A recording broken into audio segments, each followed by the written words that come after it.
Hola a todos y bienvenidos una vez más a mi canal Medianoche en el Jardín del Mal. Espero que os estén gustando estos vídeos que estoy subiendo. Y el caso de hoy, aviso navegantes, es fuerte, es muy fuerte y también va a ser largo. Así que no me enrollo más y dentro caso.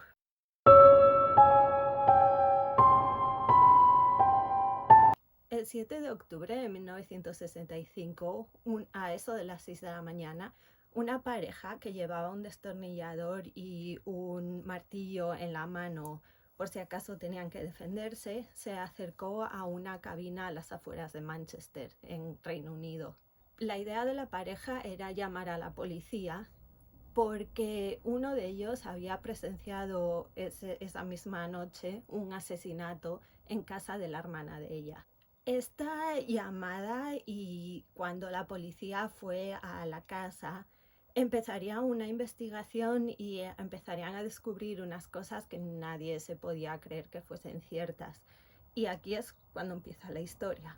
Esta vez tenemos a dos protagonistas que es uno de estos casos donde son asesinos en serie y son una pareja. No pasa muchas veces, pero este es uno de ellos y además son una pareja de chico y chica, que suelen ser generalmente dos hombres, pues este es un hombre y una mujer. La mujer en esta pareja se llamaba Myra Hindley y nació en Manchester en 1942. Tuvo una infancia totalmente normal y corriente. Tuvo una hermana pequeña a la que adoraba y con la que se llevaba muy bien. Y bueno, hubo un evento que la marcaría durante mucho tiempo. Cuando Myra tenía 15 años, su mejor amigo fue a su casa a preguntarle si quería ir con él a nadar a un sitio cercano. Ella le dijo que no podía, que tenía cosas que hacer, entonces el chico, que tenía 13 años por aquel entonces, se fue él solo.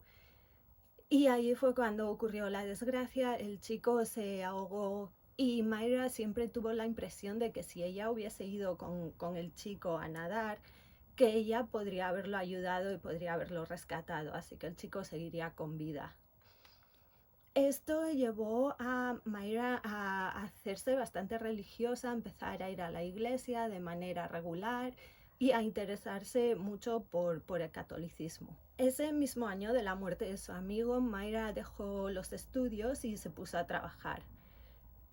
Pasó por diferentes trabajos y al final encontró uno en una empresa como secretaria. Allí en ese trabajo fue donde conoció a Ian por primera vez y fue como un amor a primera vista, por lo menos de parte de ella. La vida de Ian Brady fue muy diferente a la de Myra. Ian nació en 1938 en Glasgow y su nombre real era Ian Stewart. Ian nunca conocería a su padre, su madre era madre soltera y lo pasó bastante mal intentando pues trabajar y cuidar de su hijo. Ah, Así que lo que hizo la madre, y creo que era bastante común en aquellos tiempos, lo dejó con una familia de vecinos en uno de los barrios más duros de Glasgow de aquella época y ella se fue a Manchester a buscar trabajo. Esta familia con la que se quedó Ian siempre fueron muy buenos con él los quería mucho y ellos a él, tenían otros 4 hijos y siempre se llevaron como hermanos y de hecho Ian llamaba al padre y a la madre de la familia Pa y Ma.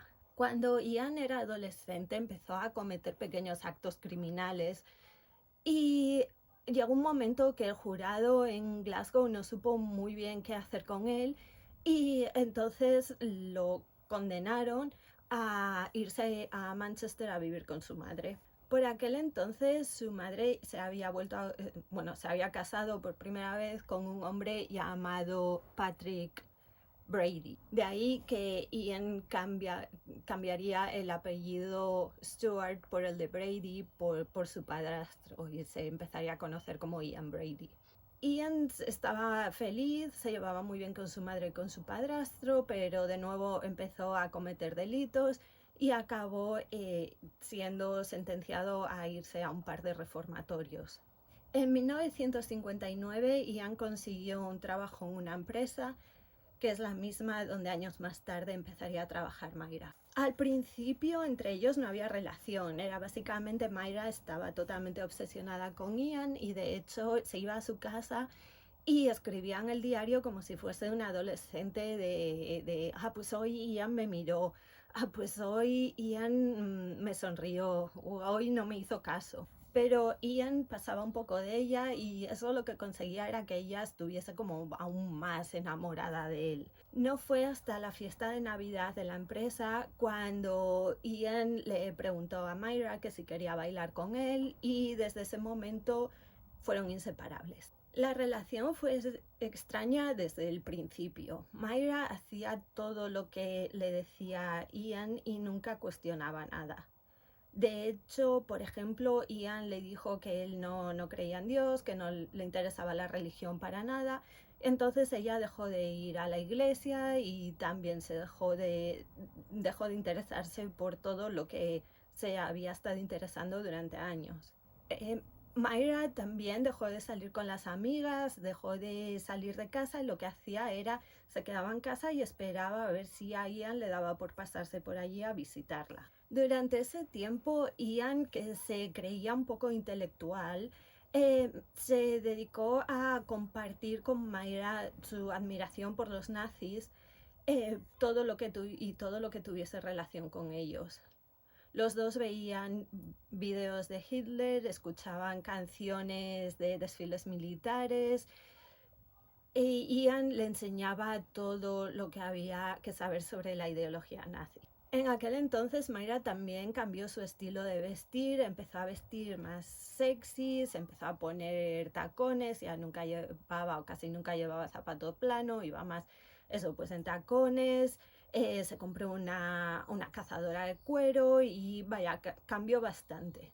Otra cosa que Ian hacía era que él pagaba por todo, pero era Mayra la que tenía que hacer las cosas. Por ejemplo, si iban a un bar, él pagaba por las bebidas, pero ella era la que tenía que ir a pedirlas. O si quería comprar cigarrillos, pues ella tenía que ir a la tienda a comprar los cigarrillos, pero pagaba por ellos. Ian también introdujo a Mayra a la literatura clásica, un montón de autores británicos, y también al Marqués de Sade y sus escrituras y bueno, pues acabaron siendo unos de los libros favoritos de ellos. En algún momento, a poco de estar saliendo, pues Ian le soltó la idea a Mayra, así como quien no quiere la cosa, que quería matar a alguien y que quería cometer el crimen perfecto.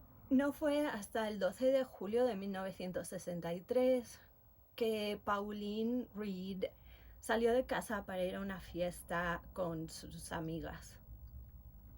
Pauline tenía 16 años y conocía a Mayra de ir a la misma iglesia.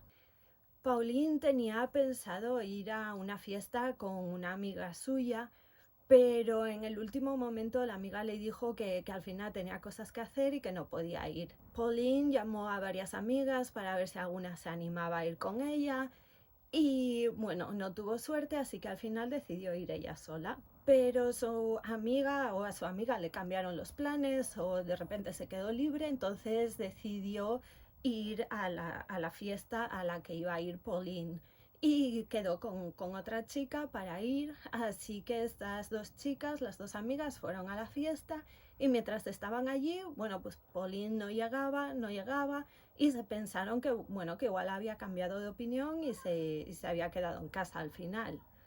La triste realidad era otra. Lo que le pasó a Pauline fue que tuvo la mala suerte que desde su casa hasta la discoteca se cruzó con Mayra. Mayra iba en su coche y como ya os dije, conocía a Pauline de antes.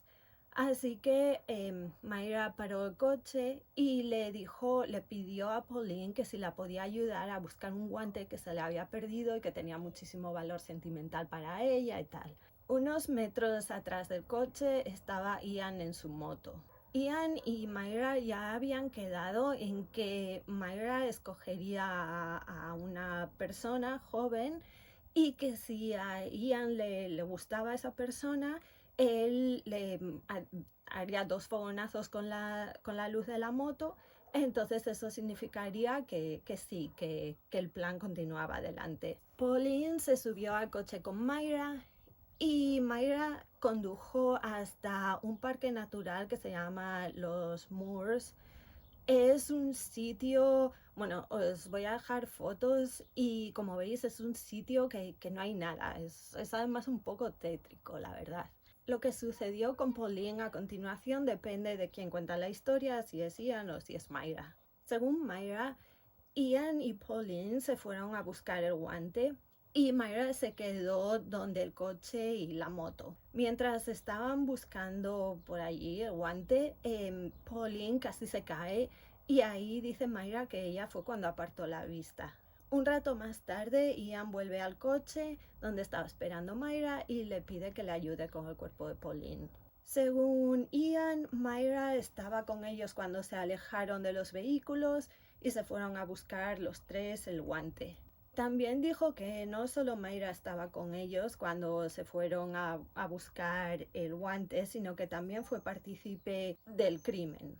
Pero a saber cuál de los dos dice la verdad, e incluso si alguno de los dos está diciendo la verdad, yo, en mi opinión, creo que será un híbrido de las dos historias. Una vez Pauline estaba muerta, cavaron una fosa y la dejaron enterrada allí dentro.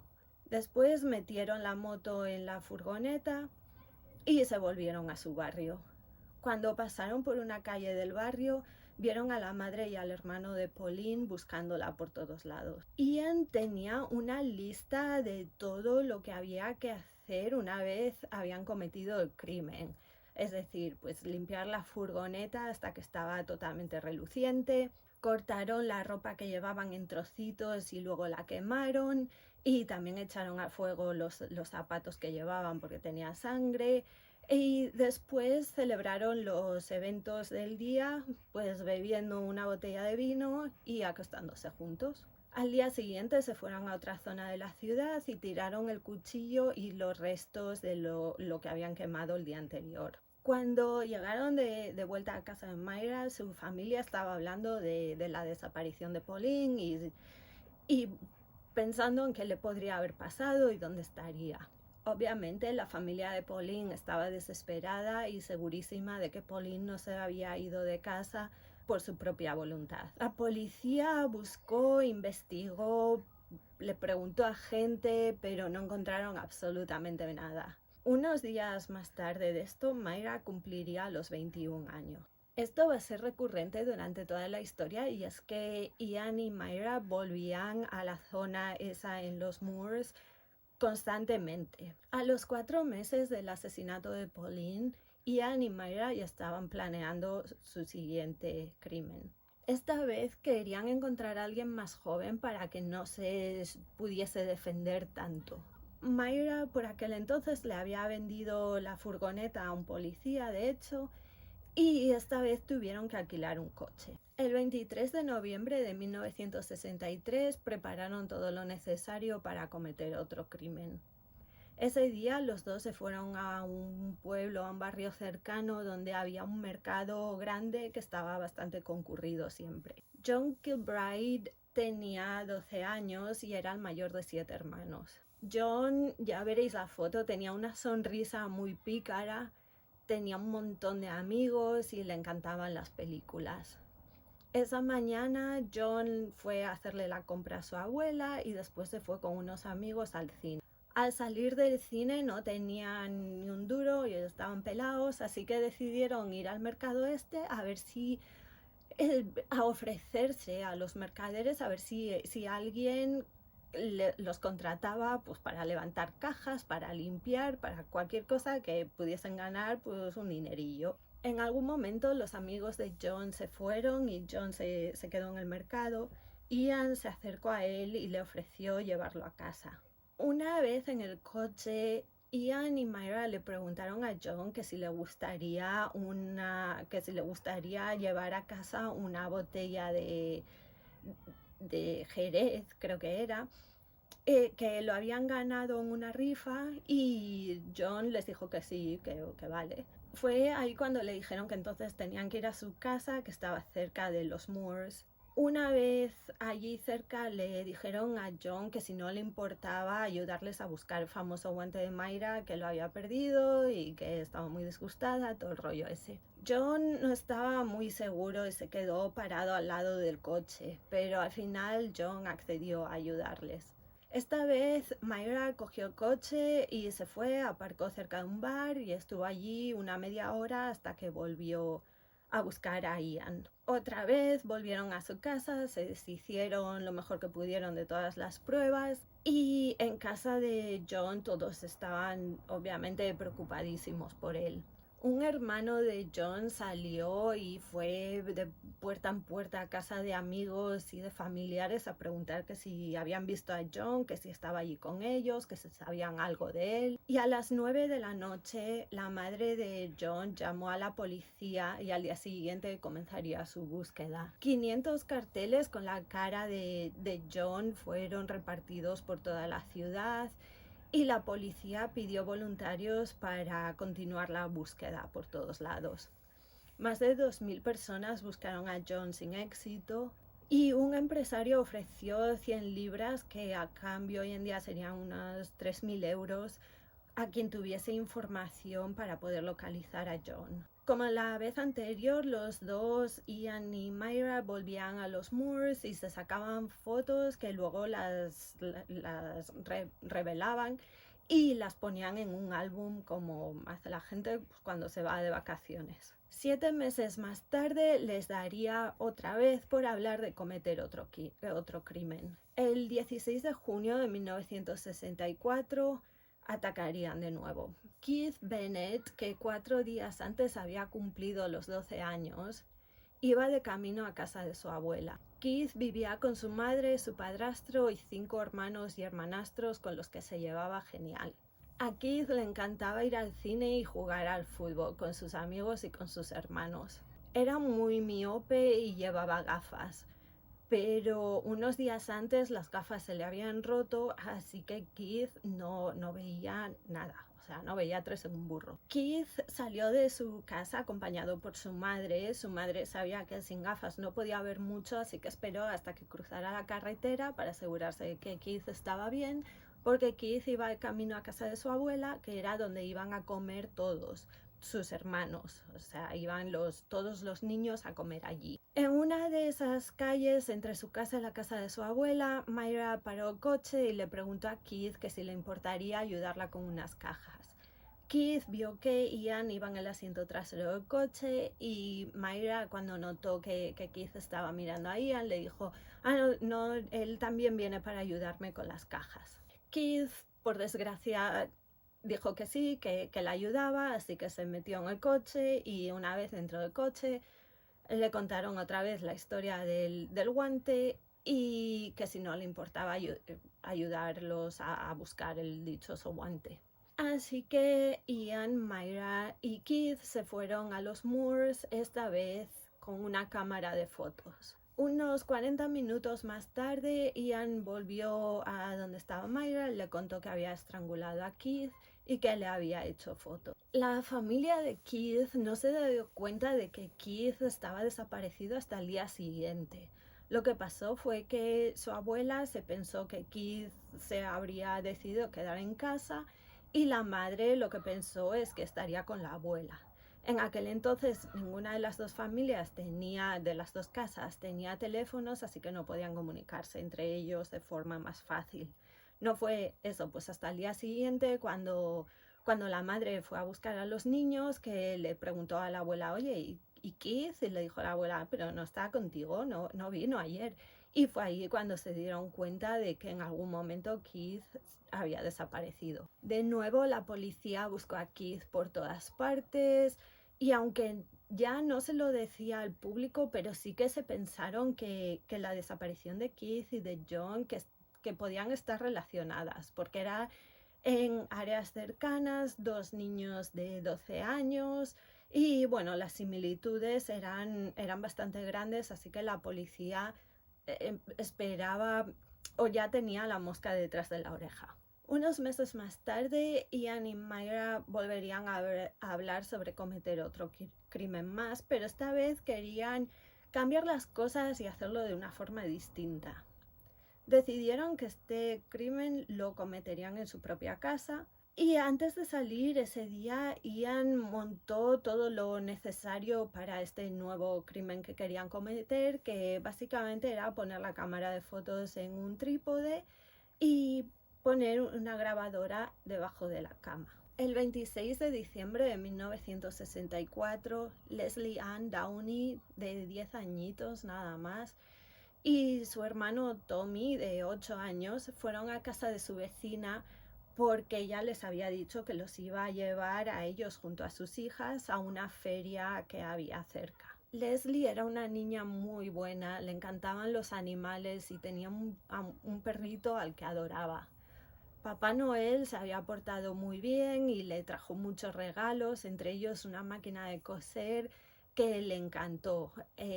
Al día siguiente, o sea, el día de Navidad, los niños podían llevar a la iglesia algún juguete para que el pastor se lo bendijese y ella llevó su máquina de coser. La vecina le dijo que estaba muy cansada, que ella no iba a ir a la feria, pero que los niños podían ir juntos. Eso sí, que volviesen antes de las 5 de la tarde. A eso de las 5 se vieron sin dinero y que ya era hora de volver a casa, entonces todos los niños cogieron y comenzaron a caminar hacia la casa. Pero en algún momento, y no se sabe muy bien por qué, Leslie se dio la vuelta y les dijo: me voy a volver a la feria. Más tarde un amigo de colegio dijo que había visto a Leslie donde los coches de choque. Donde los coches de choque también estaban Ian y Myra buscando a su siguiente víctima. Ian y Myra pasaron al lado de Leslie cargados con unas cajas con compra, y lo que hicieron adrede fue dejar caer algunas de las cosas delante de Leslie y le pidieron que si por favor los podía ayudar a recogerlas. Leslie los ayudó y entonces le preguntaron que si le podía acompañarlos al coche ayudándoles con las cajas. Y Leslie pues les dijo que sí, que sin problema. Una vez en el coche, Myra le preguntó que si podía acompañarlos a llevar las cajas hasta su casa y le dijeron que bueno, que le darían un poco de dinero por el esfuerzo. Leslie, os recuerdo, 10 años, dijo que sí, que los ayudaba. Y una vez que llegaron a la casa, Myra le pidió a Leslie que llevase las cajas a la parte de arriba de la casa. Ian ya estaba esperando en la habitación que era de Myra, y lo que viene a continuación es un poco de lo que se puede oír en la grabación que hicieron. Se escuchan pasos de 2 personas que se acercan a la habitación. Se escucha como le intentan poner un pañuelo a forma de mordaza a Leslie, pero ella se resistió y les dijo que se quería ir a su casa. También se oye a Leslie decirles que no se quería quitar la ropa ni que quería ponerse el pañuelo en la boca. Ian le dijo que solo le querían hacer unas fotos y en cuanto le hiciesen esas fotos ella se podía ir a su casa, pero ella aún así se negaba. En la cinta se oye a Myra diciéndole a Leslie: cállate o te voy a pegar un golpe, ponte el pañuelo. Y luego se escucha a Ian diciéndole: ponte el pañuelo y no te lo quites o te rebano el cuello. Unos segundos después la grabación se para. Se piensa que es porque en la habitación solo había un enchufe y lo necesitaban para la cámara de fotos, entonces apagaron la grabadora. Más tarde, Myra, a petición de Ian, preparó una bañera y limpiaron el cuerpo de Leslie, que había sido estrangulada con una cuerda. Myra dice que fue Ian quien mató a Leslie, pero Ian dice lo contrario, que fue Myra. Después de bañarla, la envolvieron en una sábana y la metieron en el coche para llevarla de nuevo a los Moors a enterrarla allí. Pero el tiempo estaba bastante malo, es diciembre en el norte de Inglaterra, estaba nevando un montón y los coches estaban pues derrapando, deslizándose por el hielo, así que decidieron volver a su casa. Cogieron el cuerpo de la pobre Leslie, lo subieron a la habitación de Myra y lo metieron debajo de la cama. Mientras tanto, la familia de Leslie estaba pues muy preocupada. Tommy, su hermanito, estaba sintiéndose muy culpable por haberla dejado sola y estaba deseando que fuese una broma que les estaba gastando Leslie y que en cualquier momento iba a aparecer por la puerta. La madre y su marido fueron a la feria, volvieron a casa, bueno, fueron a la feria, a casa un montón de veces por todos los caminos que se les ocurrió buscando a Leslie. La madre se paró en casa de la vecina y obviamente le pegó 4 o 5 gritos de cómo había dejado ir a los niños solos a la feria cuando dijo que los iba a llevar ella. Después fueron a la policía y denunciaron la desaparición de Leslie. A la mañana siguiente, Ian y Myra volvieron a coger a Leslie y esta vez sí que la llevaron a los Moors, donde dejaron su cuerpo enterrado. La policía, mientras tanto, estaba interrogando a gente en la feria, preguntando a ver si alguien la había visto y bueno, más tarde 6.000 carteles con la foto de Leslie se repartieron por toda la ciudad y además 5.000 folletos fueron llevados a pubs, a cafeterías, a comercios para ver si alguien había visto a Leslie o sabía algo de su paradero. El 1 de enero de 1965, un periódico publicó en portada las desapariciones de Leslie, de Keith y de John. Pauline no estaba en el mismo grupo porque era un poco mayor que los otros. Myra compró el periódico y esa tarde una vecina suya de 11 años fue a casa de Myra a pasar un rato con ella y Myra y Ian estaban allí y Myra le dijo, mira el periódico, mira la noticia esta. Y cuando la niña miró la noticia les dijo, pues una amiga mía vive muy cerca de Leslie y la conocía. Entonces ahí Ian y Myra le preguntaron, oye, ¿cómo era Leslie? ¿Qué nos puedes contar de ella? Y ahí Ian empezó a grabar con la grabadora lo que les contaba esta niña sobre Leslie. Pues nada, para quedárselo como recuerdo. El 6 de octubre de 1965, como veis, bastantes meses más tarde después del último crimen, que había sido a finales de diciembre, Ian y Myra condujeron hasta la estación central de trenes de Manchester. Una vez allí, Myra se quedó en el coche y Ian entró en la estación y fue a un bar que había allí. Intentó abrir la puerta varias veces, pero no abría y un chico joven se acercó a él y le dijo, no vas a poder abrir que el bar está ya cerrado. Así que el chico e Ian entablaron un poco de conversación y el chico le dijo, pues ahora mismo no hay nada abierto por esta zona. Entonces fue cuando Ian le invitó a ir a tomar algo a su casa. El chico tenía 17 años y se llamaba Edward Evans. Edward trabajaba como aprendiz de ingeniero y era una persona muy sociable a la que le encantaba vestir bien. Le gustaba mucho el fútbol e iba regularmente a ver a jugar a Manchester United en Old Trafford. Pues Edward se subió al coche con Ian y con Myra y cuando llegaron a casa, Ian le dijo a Myra que fuese a casa de su hermana a buscar a su cuñado David para que fuese con ellos a tomar algo.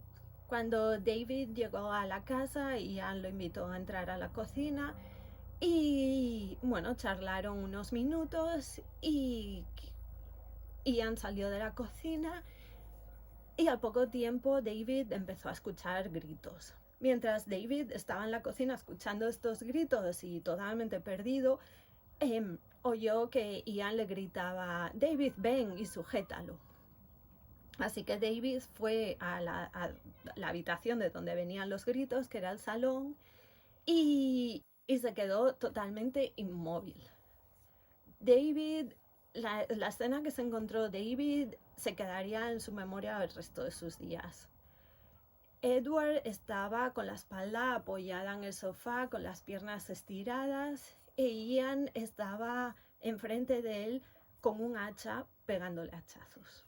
David estaba totalmente paralizado y no supo reaccionar.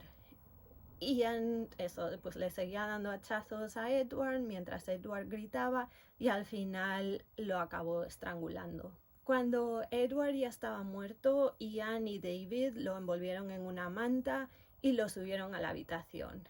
Mientras tanto, Myra estaba limpiando el salón para que no quedase ningún resto. Ian y Myra se estaban contando chistes entre ellos y le contaban chistes a David, y David, que estaba totalmente flipando, pues no le hacía ni puñetera gracia. Pero David estaba preocupado en esos momentos básicamente por su vida. David en aquel momento tenía 17 años. Cuando acabaron de limpiar, y así como hace la gente normal y corriente, pues cogieron, se fueron a la cocina y se pusieron a tomar una taza de té. Mientras se tomaban el té, estaban comentando qué opciones tenían para deshacerse del cuerpo de Edward, porque Ian se había hecho daño en un tobillo, porque creo que el hacha le dio en un tobillo mientras le estaba machacando a Edward, básicamente. Entonces ahí David fue cuando vio una oportunidad para poder salir de la casa, y lo que les dijo fue: oye, ¿por qué no usamos la sillita de mi hija para poder llevar el cuerpo? Y a Ian y a Myra les hizo gracia, pero dijeron: ah, vale, pues sí, venga, pues ¿por qué no? Entonces David les dijo: bueno, pues entonces me voy y vuelvo en un rato con la sillita. Y mientras David salía de casa, iba caminando hacia la suya, Myra e Ian lo estaban mirando por la ventana. Entonces David estaba intentando caminar así como quien no tiene una preocupación en el mundo. Pero en cuanto cruzó la esquina, echó a correr hacia su casa, y en cuanto llegó a casa se puso a vomitar. Su mujer, Maureen, que era la hermana de Myra, lo escuchó, y ahí David le contó todo lo que había pasado. Maureen estaba alucinando un poco y le preguntó que si su hermana estaba bien, que si Ian le había hecho daño, y David le dijo: no, tu hermana está bien, pero está metida en todo esto. Y aquí es donde, como os conté al principio, esta pareja se fue a la cabina de teléfonos. Llamaron a la policía. Mientras estaban esperando por la policía, estaban los dos muertos de miedo y agarrándose al martillo y al destornillador por si acaso veían a Ian y a Myra venir y poder defenderse. Y cuando llegó el coche de policía, echaron a correr hacia el coche y se metieron dentro del coche y le dijeron al policía: vamos a la comisaría. Una vez en la comisaría, David les contó todo, y la policía pues como que no se lo creía mucho, les pareció una historia así un poco extraña. Pero bueno, la policía decidió ir hasta casa de Myra porque David les dijo que había el cuerpo de una persona allí, y bueno, la policía sí, eso, pues sin creérselo mucho, ¿no? Dijeron: venga, va, pues vamos a ver este tío que nos está contando. Y cuando llegaron a la casa de Myra, justo había un panadero repartiendo el pan, y uno de los policías le preguntó al panadero que si podía coger una cesta con pan y su delantal y para utilizarlo para ir a casa de Myra, llamar a la puerta y que ella no sospechara. Así que el policía, vestido de panadero, llegó a casa de Myra, tocó la puerta y Myra le dijo que ella que no había pedido pan, y él le preguntó: bueno, ¿y está su marido en casa? Que igual fue él quien lo pidió, y ella le dijo: no tengo marido, no estoy casada. Y ahí fue cuando el hombre le dijo que era en realidad un policía y que sabía que había un hombre en la casa.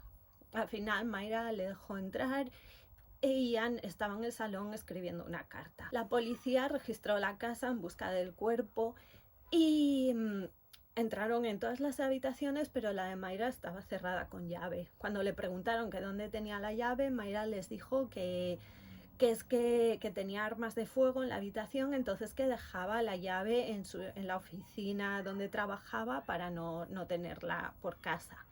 Y la policía le dijo: bueno, pues entonces te llevamos a la oficina que recojas la llave. Y ella dijo: ay, no, que no quiero ir. Y la policía le dijo: bueno, pues entonces vamos a tirar la puerta abajo. Y Myra seguía diciendo que no, que ya que no tenía la llave. La policía le dijo: bueno, pues tiramos la puerta abajo, y al final Ian le dijo: nada, Myra, déjales entrar. Así que ella abrió la puerta de la habitación y allí se encontraron el cuerpo de Edward envuelto en la manta. Ian les contó que la noche anterior que había tenido una discusión con Edward, pero que todo había sido un accidente.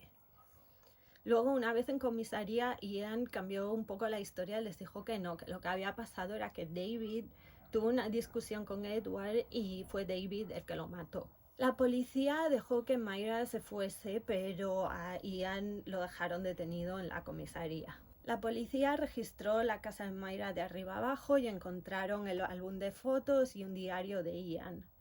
Mientras estaban mirando pues, en el diario a ver lo que contaba Ian, pues encontraron el nombre de John Kilbride. David le contó a la policía que mientras estaba en la casa con Ian, Ian le dijo que había cometido más asesinatos y que los cuerpos estaban en los moors. Así que la policía se fueron a los moors e intentaron encontrar los lugares que salían en las fotos que tenían en el álbum. Pero era una tarea extremadamente difícil porque los moors, como os digo, es un parque natural enorme, entonces había demasiados sitios donde buscar, no sabían por dónde empezar siquiera. En uno de esos registros también encontraron un ticket que los llevó a la consigna de la estación de tren central de Manchester. Allí encontraron un par de maletas a nombre de Ian y en las maletas encontraron varias cosas. Encontraron libros, algunos de ellos en alemán, encontraron revistas guarras, una pistola, un cuchillo, varios diarios, tanto de Mayra como de Ian, y una cinta de cassette. Para los que seáis jóvenes, pues las cintas de cassette son estas donde se grababan cosas antiguamente. La policía escuchó un poco de la cinta cuando llegaron a comisaría y dijeron que escucharon a una niña llorar llamando a su madre y apagaron la cinta enseguida. La policía en aquellos momentos no sabía lo que estaban escuchando, ni de quién era la voz, ni qué era la cinta, ni nada. No sé, es que no tenían ni idea, porque os recuerdo que todo esto era a colación del asesinato de Edward. Ellos de los otros niños no sabían absolutamente nada. Pero en esas maletas también había las fotos que le habían hecho a Leslie. La policía no sabía quién era la niña que salía en las fotos y bueno, esa noche la policía pues se fue a casa, a sus casas, a cenar y a dormir. Uno de ellos se fue a su casa, estaba viendo las noticias y justo hablaron de la desaparición de Leslie y cuando vio la foto de la niña se dio cuenta que era la misma que las fotos que había visto ese día. Así que al día siguiente en la estación fueron, escucharon la cinta entera y bueno, pues los policías, como os podéis imaginar, no se olvidarían de lo que escucharon en el resto de sus días. Ahí también fue cuando se dieron cuenta de que Mayra era tan participante en los crímenes como Ian. Mientras tanto, la policía, grupos de policía seguían buscando por los moors para intentar encontrar algún cuerpo o alguna pista. Y bueno, ese día era el último día que iban a estar buscando porque, como ya os digo, era un trabajo impresionante, entonces pues no sabían muy bien si iba a tener frutos o no. Y justo a última hora, un policía se salió un poco del camino porque necesitaba ir al baño y cuando volvió encontró un hueso que salía como de un charco. Así que llamó al resto de compañeros, se fueron para allí y encontraron pues no solo huesos, sino también ropa de niña. El 10 de octubre de 1965, la policía encontró el cuerpo de Leslie. Una semana y media más tarde, la policía comparó una foto que tenía Mayra que salía con su perro y se puso a buscar por la zona, se pusieron a comparar zonas de los moors con la foto de Mayra y llegaron a un sitio que dijeron esto es idéntico que lo de la foto y allí encontraron un zapato de niño, se pusieron a excavar y encontraron el cuerpo de John. Ambos, Ian y Mayra, se declararon no culpables en el juicio. Pero bueno, el jurado pues los encontró culpables totalmente y condenaron a Ian a 3 cadenas perpetuas y a Mayra a 2 cadenas perpetuas más 7 años por asistir en la muerte de John. Y aunque parezca que no, los dos tuvieron mucha suerte porque podrían haber sido condenados a pena de muerte, pero justo se abolió el año anterior a su juicio, o sea que por unos meses se libraron de ese desenlace. En 1985, ya en la cárcel, Ian decidió confesar el asesinato de Pauline y de Keith. Entre 1986 y 1987, Los dos, Ian y Myra, por separado, ya no se hablaban, se odiaban por aquel entonces. Fueron con la policía a los Moors e intentaron localizar los sitios donde habían dejado los cuerpos de Pauline y de Keith. En junio de 1987 por fin se encontraron los restos de Pauline, pero por desgracia los restos de Keith hoy en día todavía no se han encontrado.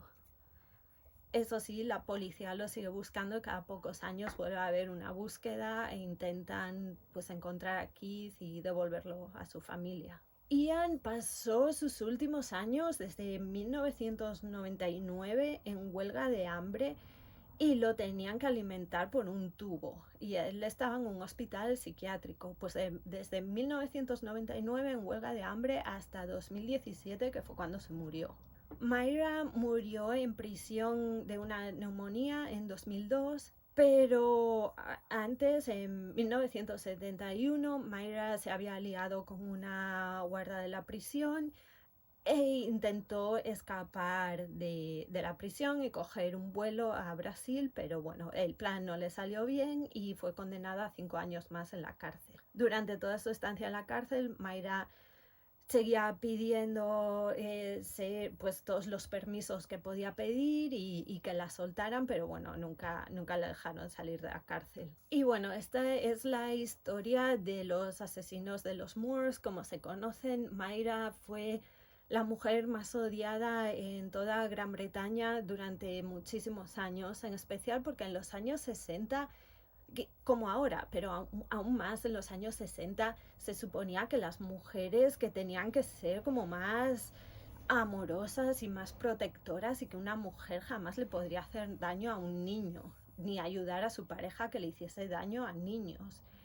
Entonces fue más odiada que Ian básicamente por ser mujer y por no tener el rol que se suponía que una mujer debería tener de ser, pues eso, pues de cuidar a niños en vez de asesinarlos. Y hasta aquí el vídeo de hoy. Espero que os haya parecido interesante. No voy a decir que espero que os gustara porque es una historia terrible. Pero bueno, si os están gustando estos vídeos, porfa, suscribíos, dadle like, comentad lo que queráis. Pero por favor, ayudadme a seguir creciendo, que crezca el canal y nos vemos en el siguiente vídeo. Que tengáis unos días geniales y nos vemos enseguida. Adiós.